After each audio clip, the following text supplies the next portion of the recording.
কোথায় সাপ আছে? আমি আর মুজাহিদ আমাদের সামনের যে পুকুর আছে গ্রামে, পুকুরে গোসল করার জন্য যাচ্ছি। কিন্তু ওখানে ওই মাটির গর্তের ভিতর কালকে সাপ দেখছি। এই সামনে সাপ বার আছে? হ্যাঁ, আচ্ছা, এই সরু রাস্তা দিয়ে আমরা এখন যাই। সামনে পুকুর। এই যে দাঁড়াও দেখাও, কোথায় সাপ বাড়াইছিল? এই যে এখানে এটা খোলা আছে এর ভিতর। এই যে এখানে নাকি আগামীকাল একটা সাপ বাড়াইছিল। এই যে এখানে, যাই হোক, এখান থেকে তাড়াতাড়ি সরে যাওয়াই ভালো।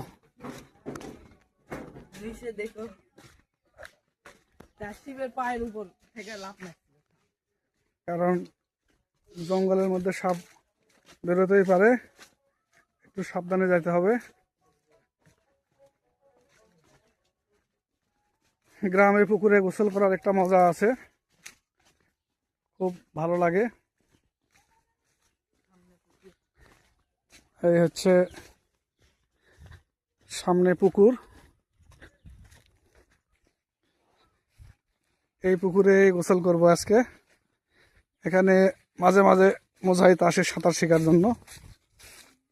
এই যে জমি, মাঠ, এইটা পুকুর। ছোটবেলায় আমরা এই পুকুরে অনেক গোসল করেছি এক সময়।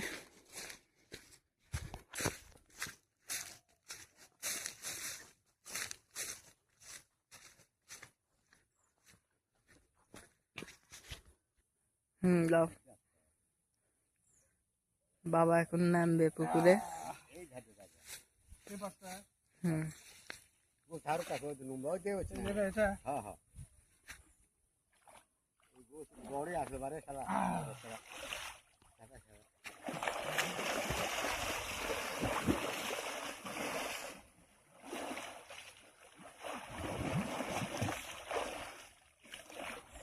এত গরম, পানি পর্যন্ত গরম হয়ে গেছে।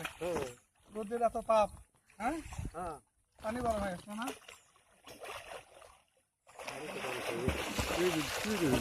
হ্যাঁ, নামবো। এই যে আগে ভিডিও করি। আসো, তুমি চলে আসো। হ্যাঁ, এখন আমি নামবো।